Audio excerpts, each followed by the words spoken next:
ఇప్పుడు మనం power foundation వ్యవస్థాపకులు అదేవిధంగా పవర్ ఫౌండేషన్ సేవలు విస్తరించడం జరుగుతున్నాయి 2 తెలుగు రాష్ట్రాల్లో.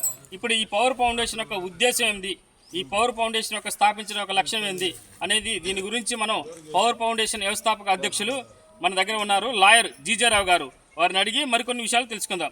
సార్ నమస్తే. సార్ నమస్తే అండి. సార్ ఇప్పుడు మీరు పవర్ ఫౌండేషన్ స్థాపించారు కదా, మీరు స్థాపించి ఎన్ని సంవత్సరాలు అవుతుంది, దీని యొక్క విశిష్టత ఏంటి, అసలు ఎందుకు ఏ లక్ష్యంతో మీరు ఈ పవర్ ఫౌండేషన్ స్థాపించారు? సంస్థ స్థాపించి 6 సంవత్సరాలు అవుతుందండి.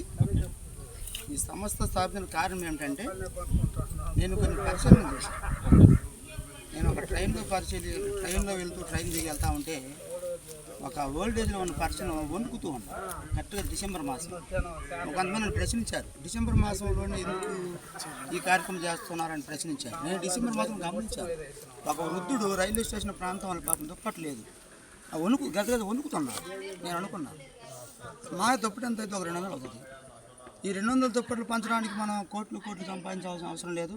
మనకేదో కోటలు మేడలు ఏదో కొన్ని కోట్ల రూపాయలు ఉండాల్సిన అవసరం లేదు కదా. నాకు ఆలోచన వచ్చింది. నేను న్యాయవాదిగా పనిచేస్తూ ఉంటాను. నాకు వచ్చిన ఆదాయంలో నేను ఎందుకు సేవ చేయకూడదు, సర్వీస్ ఎందుకు చేయకూడదు? ఎన్నో దుబారా ఖర్చులు పెడుతున్నాం, అవి తగ్గించుకొని మనం దుబారా ఖర్చు అంటే అనవసరమైన ఖర్చులు పెడుతున్నాము. అనవసరమైన ఖర్చులు తగ్గించుకొని నాకు వచ్చే ఆదాయంలో నుంచి ఒక 10% నెలకు 10,000 రూపాయలు మరి నేను ఈ సర్వీస్ కేటాయించాలని చెప్పి ఆ మనసులో ఆలోచన వచ్చింది.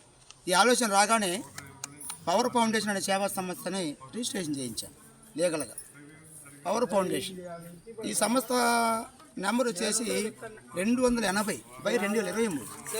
ఈ సంస్థ ముఖ్య ఉద్దేశం ఏంటంటే వికలాంగులని వృద్ధులని ఆదుకోవడానికి స్థాపించాను.